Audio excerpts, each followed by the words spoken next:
You look out the window and watch the climate change happen.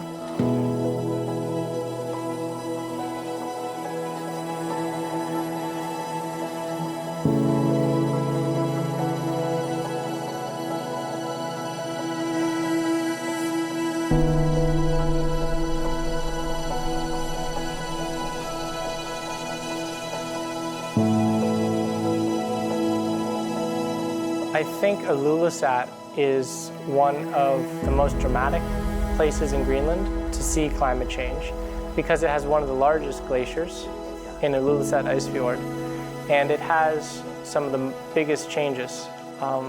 You know, that band of clean exposed bedrock that I was talking about, it's really wide, it's huge in Ilulissat, and you can see the glacier flowing into the sea and just how high the stresses are and the ice dynamics causing all those cracks in the icebergs flowing in the ocean. It's a very dramatic setting.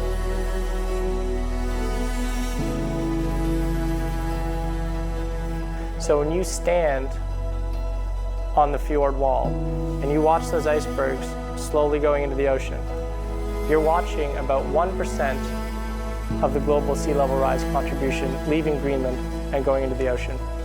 It's one of the biggest point sources of ice loss from the ice sheet today.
We cannot get around that. We can come up with a lot of other factors that might influence it, but our carbon footprint is the key factor in this aspect, because we don't get around the fact that it is our carbon emissions that are the key factor in this.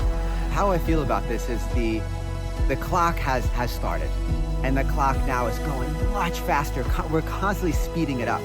So what we're asking our kids to do is we want them to stop the clock. We have to stop it now, because by the time it gets to them, the clock will be way too fast. They won't have the time left to make a difference. We have the time now to make a difference. They won't. So I hope we actually do something so our future generations can walk on this beautiful glacier again. Those of us who study climate change, we think we have a pretty good idea of how it's happening and how it's happening faster than politicians are reacting. But an event like that comes and it's happening even faster than I think it should be happening, which makes me a little cautious about where we're going in the future. It's happening faster than we forecast at the moment.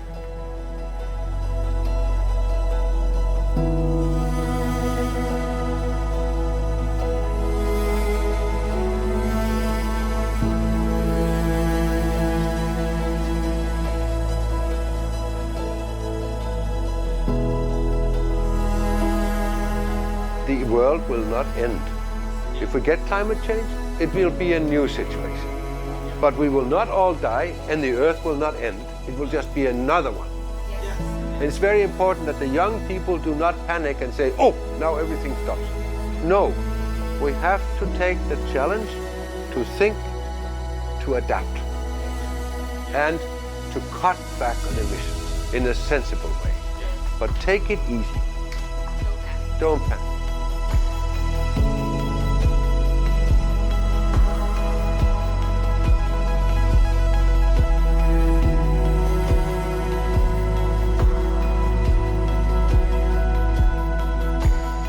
My message is very simple. Please, please, please stop burning fossil fuels and go on renewables.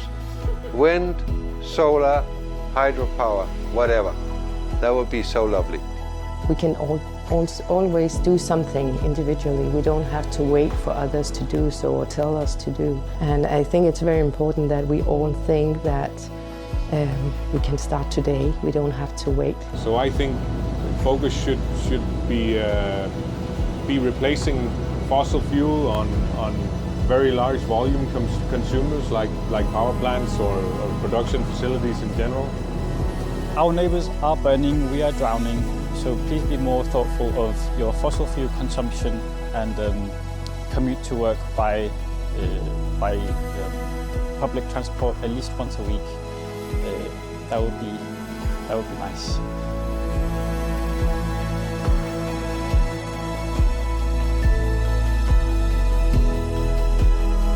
I would love to say that we would love to see more education about the climate changes and more connection between the different countries, generally in all of the countries, about the climate change that is happening now. Because after all, climate change is under children's rights. Every child has the right to live in good conditions. I have and quite big workshops where I have had all from local hunters to you know, and also representatives from the scientific community, and then all the relevant stakeholders, both national and international stakeholders, in relation to these issues, simply to discuss what are the important issues and how can we solve them together. I don't want to stimulate the ideas. I want to facilitate the process of getting the ideas, and I think that's one of the things that I can actually, that I can make people with very different backgrounds cooperate, and that's maybe my best quality. 解冻格陵兰采访纪录团队亲自造访11个城镇，与专家学者、政府官员、当地居民深度访谈。气候变迁已经是不争的事实，因应调适跟积极的付诸行动，才是我们每一位都必须面对的课题。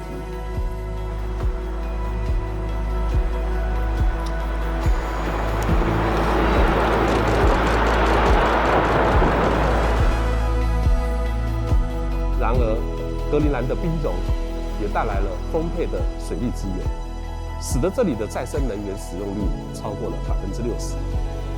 孩子们能在夏季的溪边开心玩水，变暖的洋流带来了丰富的渔业资源。从冰层中裸露的土地，有着更多的可供畜牧、耕种的农业发展机会。我大胆地预言，渐渐地，在北极的格陵兰将成为宜居的城市。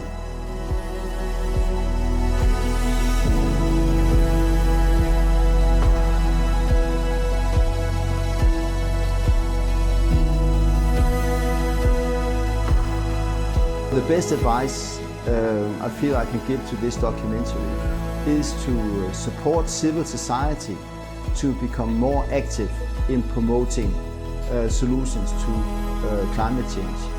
And I think there are two key roles that civil society can play.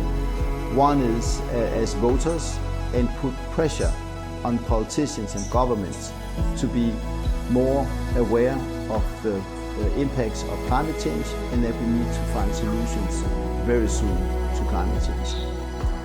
The second is becoming active consumers and put pressure on business to deliver more green products in line with the net zero targets, and also of course products that are green, more green in totality.